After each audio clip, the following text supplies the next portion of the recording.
کچھ باتیں تو ایسے لگ رہا تھا خوابی کیمپین میں جو کی جاتی ہیں وہ انہوں نے کی کہ ہمیں اگر اب موقع ملا تو ہم یہ کر دیں گے، ہمیں اب موقع ملا تو ہم یہ کر دیں گے. پھر انہوں نے مفاہمت کی بار بار اشاروں کنائیوں میں بات کرنے کی کوشش کی، یہاں تک کہہ دیا کہ پاکستان کے لیے گھٹنے بھی پکڑنے پڑے کسی کے تو پکڑ لیں گے. تو اس کے علاوہ انہوں نے کہا کہ بار بار پاکستان کے لیے انہوں نے کہا کہ مل بیٹھ کر ہمیں کام کرنا ہوگا، اور انہوں نے پھر ایک موقع پر کہا کہ ضد اور انا کو چھوڑ کر یہ کام کرنا ہوگا، ہمیں مل بیٹھ کر کام کرنا ہوگا. تو بار بار وہ میسج دے رہے تھے. بیسیکلی یہ میسج جو تھا یوں تو اس جو میسج جن لوگوں کے لیے تھا یہ کئی لوگ ہو سکتے ہیں مخاطب ان کے، لیکن اس میں عمران خان کے لیے بھی بار بار ایک میسج تھا کہ مل بیٹھ کر ہم پاکستان کے لیے آگے بڑھیں. تو یہ ساری صورتحال تھی، اور اس میں کچھ چیزیں ایسی تھی جو ہم پروگرام میں آگے جا کر بھی بات کریں گے. انہوں نے جو کچھ فیکٹس اینڈ فگرز سامنے رکھے ان میں صداقت کتنی ہے، جو ان کے دعوے ہیں، خاص طور پہ انہوں نے کچھ پالیسیز کو جو تنقید کا نشانہ بنایا ہے اس پر بھی میں آگے جا کر اس پر بات کروں گا. میں بہزاد صاحب سے جاننا چاہوں گی، آپ بتائیے گا کہ آپ کیونکہ وہاں پر قریبی سچویشن کو دیکھ رہے ہوتے، ابھی عدیل نے بھی کہا کہ اپوزیشن اور حکومت دونوں نے ایک دوسرے کی فیس سیونگ کیا، آپ کو کیا لگ رہا ہے کس طرح سے یہ معاملات اچانک سے ایک دن میں طے پا گئے؟ جی بہت شکریہ. جیسا کہ آپ نے بھی ذکر کیا، 3 دن تو قومی اسمبلی کا ایوان جو ہے وہ عملاً میدان جنگ کا سا منظر پیش کر رہا تھا، اور ہم نے دیکھا کہ وہ مناظر جو ہم نے پچھلے 20 سال میں کم از کم نہیں دیکھے اس ایوان میں، ہمیں وہ مناظر جو ہے وہ دیکھنے کو ملے، اور بہت زیادہ کشیدگی تھی. حکومت اور اپوزیشن دونوں جانب کچھ ایسے عناصر موجود ہیں جو ہارڈ لائنرز ہیں. میں سمجھتا ہوں کہ وہ نہیں چاہتے تھے کہ یہ سچویشن جو ہے وہ بہتر ہو، باوجود اس کے کہ حکومت کی جانب سے پرویز کھٹک صاحب جو وزیر دفاع ہیں ان کی خواہش تھی کہ یہ معاملہ طے پا جائے. اسپیکر قومی اسمبلی جو ایک بڑی امتحانی صورتحال سے دوچار ہوئے تھے، کیونکہ بذات خود یہ اسپیکر صاحب پہ جو ایک جانبداری کا الزام بھی لگ گیا اور ان کے خلاف بھی تحریک عدم اعتماد لانے کی بات کی گئی. تو اس ساری صورتحال میں دوسری طرف شاہد خاقان عباسی اور جو دیگر رہنما ہیں وہ ہارڈ لائنرز تھے، اور شہباز شریف اور رانا تنویر جو کہ مفاہمت چاہتے تھے. تو دونوں طرف جو ہے وہ جو مفاہمت چاہنے والے لوگ تھے ان کے لیے کافی آزمائش کی صورتحال تھی، کیونکہ وہ وجہ نہیں مل رہی تھی جس کی وجہ سے اس مفاہمت کی طرف جایا جائے. میں بہزاد صاحب کی قطع کلامی کی معذرت، میں یہاں اس چیز ایڈ کرنا چاہوں گا. جو منظر میں نے اپنی آنکھوں سے بہزاد صاحب دیکھا وہ منظر یہ تھا کہ جب لیڈر آف اپوزیشن نے اسپیچ شروع کی ایسا لگ رہا تھا کہ معاملات اب ٹھیک جانب جانے لگے ہیں. تو اس کے بعد پھر جب علی امین گنڈا پور کھڑے ہوئے اور مراد سعید کھڑے ہوئے، علی امین گنڈا پور نے اونچی آواز کوئی لگائی، اس کے بعد پھر ڈوگر صاحب ان کے پاس آ گئے جو پی ٹی آئی کے جو یہ پارلیمان کے معاملات کو وہی دیکھتے ہیں. انہوں نے آ کر منت ترلا کیا کہ مہربانی ایسا نہ کریں. تو مراد سعید غصے میں آ کر ان کو ہاتھ سے اشارے کرنے لگے کہ آپ جائیں. اور پھر یہ ہوا کہ جب انہوں نے دیکھا کہ معاملات اب وہ آپ نے ہارڈ لائنر والی بات کی، پھر وہ غصے میں اٹھ کے چلے گئے، بلکہ دوسرے ارکان جو اندر بیٹھے تھے ان کو بھی انہوں نے کہا چلیں اب باہر چلیں، ہم باہر جا رہے ہیں. تو وہ پھر ایک قسم کا واک آؤٹ کر گئے، لیکن تقریباً کوئی 15-20 کے قریب لوگ جو ہیں وہ بیٹھے رہے. باقی سارے وہ لوگ جو جس طرح بہزاد صاحب نے کہا کہ ہارڈ لائنر تھے وہ پھر ان کو لے کر وہ باہر چلے گئے تھے. تو بہزاد صاحب بہرحال یہ بتائیے کہ یہ اندرونی کہانی بتائیں نا، یہ واپس کیسے ہو گئی، یہ جو تحریک عدم اعتماد ہے یہ ہوا کیسے، معجزہ ہوا کیسے؟ دیکھیں، جو اپوزیشن کی ڈپٹی اسپیکر کے خلاف تحریک عدم اعتماد تھی اس کی کامیابی کے تو امکانات بظاہر بہت کم تھے، کیونکہ حکومت کے پاس جو ہے وہ اچھے نمبرز تھے اور حکومت نے اپنی حکمت عملی بھی طے کر لی تھی. انہوں نے ڈیسائیڈ کیا تھا کہ کل جب اسپیکر اس حوالے سے تحریک ایوان میں لا رہے تھے اور کل اور کوئی ایجنڈا نہیں ہوتا، تو حکومت نے اپنے تمام اتحادیوں کے ساتھ مشاورت سے یہ طے کیا تھا کہ وہ کل اجلاس میں شریک نہیں ہوں گے، ان کے ارکان باہر رہیں گے، اور اپوزیشن کو جو ہے وہ سادہ اکثریت جو ہے وہ پوری کرنی تھی اور تحریک عدم اعتماد کو کامیاب کرنا تھا. لیکن اس میں دلچسپ پہلی جو ہے جو آپ اندرونی کہانی کی بات کر رہے ہیں، جو اپوزیشن نے عجلت میں اس دن فیصلہ کیا ڈپٹی اسپیکر کی قانون سازی کے حوالے سے، جو ان کا رویہ تھا اس کو لے کے کہ فوری طور پہ انہوں نے کہا کہ ہم نے آج ہی ابھی ان کے تحریک عدم اعتماد ان کے خلاف لانی ہے. تو انہوں نے ایک پرانی فہرست دستخط شدہ جو کہ پہلے سے اپوزیشن ارکان کے دستخطوں سے تیار فہرست ہوتی ہے جو ریکوزیشن کے لیے استعمال ہوتی ہے، انہوں نے وہ تحریک عدم اعتماد کے لیے لگائی اور جمع کرا دی. اب اس میں دلچسپ بات یہ ہے کہ اس میں ایک رکن قومی اسمبلی مسلم لیگ نون سے جن کا تعلق متعلق ہے NA-75 سے افتخار الحسن، وہ فوت ہو چکے تھے اور ان کے دستخطوں کے ساتھ یہ فہرست جمع ہو گئی، اور بعد میں خود اپوزیشن کو بھی ریئلائز ہوا کہ انہوں نے عجلت میں غلط فہرست جمع کرا دی. ان کی صاحبزادی نوشین جو ہیں وہ وہاں ڈسکا سے ابھی بڑا ایک دلچسپ جو الیکشن ہوا وہاں سے کامیاب ہو کے آئی تھیں. انہوں نے بعد میں نوشین کے دستخطوں سے نیچے دستخط کر کے ایک امینڈڈ لسٹ جمع تو کرا دی، لیکن اسپیکر صاحب کے علم میں جب آج یہ صبح بات آئی کہ اس فہرست میں تو ایک مرحوم رکن قومی اسمبلی بھی شامل ہیں، تو انہوں نے پھر مسلم لیگ نون کے ڈیلیگیشن کو اپنے چیمبر میں بلایا اور ان کو کہا کہ یہ تو تکنیکی بنیادوں پر یہ تو ویسے ہی مسترد ہو رہی ہے، کیونکہ اس میں تو آپ نے دستخط جو ہیں وہ ایک مرحوم رکن قومی اسمبلی کے بھی جمع کروائے ہیں. تو اس کے بعد پھر وہ ماحول بنتا چلا گیا، دیگر جماعتوں کو بھی انوالو کیا گیا. اسپیکر نے صبح ہم میڈیا سے جو گفتگو کی تھی اس میں انہوں نے کہا تھا کہ وہ چاہتے ہیں کہ دونوں ٹیبل پر آ جائیں. یہ وہ نقطہ تھا جو ٹیبل پر آنے کی بنیاد بن گیا. پھر حکومتی شخصیات بھی آ گئیں، اس میں تمام چیزیں طے ہوتے ہوتے یہ طے پایا کہ حکومت فیس سیونگ دے گی اپوزیشن کو، بجائے اس کے کہ کل اجلاس میں وہ تحریک تکنیکی بنیادوں پر ریجیکٹ ہو یا کہ ووٹ آؤٹ ہو اور اپوزیشن کو ناکامی ہو. تو انہوں نے کہا کہ ہم آپ سے درخواست کریں گے، پبلکلی بھی کہیں گے کہ ہم نے آپ سے درخواست کی ہے کہ آپ یہ تحریک عدم اعتماد واپس لیں.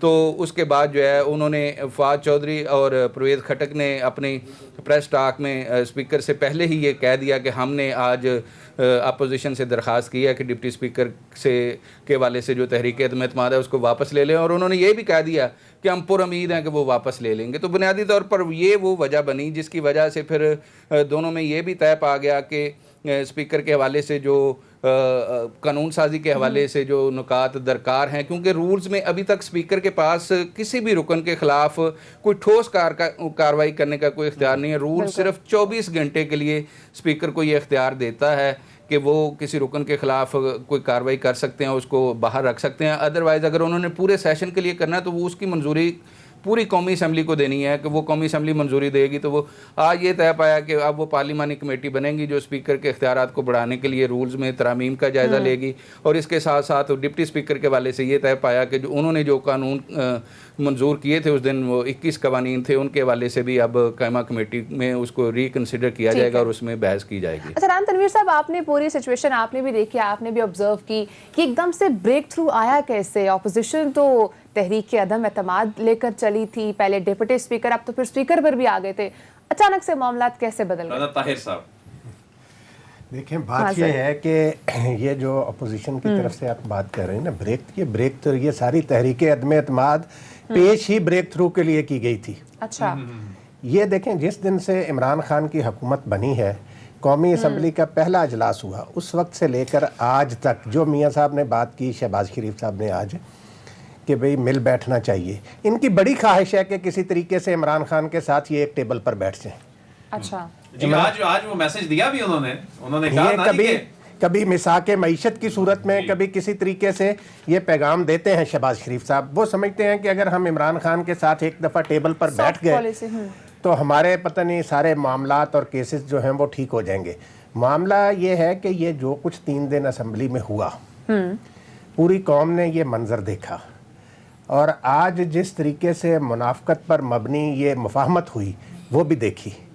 آپ دیکھیں کہ کس قسم کی، یہ کہتے ہیں پاکستان میں اظہار رائے کی آزادی نہیں ہے، جہاں ملک کی پارلیمنٹ میں کون سے ایسے الفاظ ہیں جو استعمال نہیں ہوئے.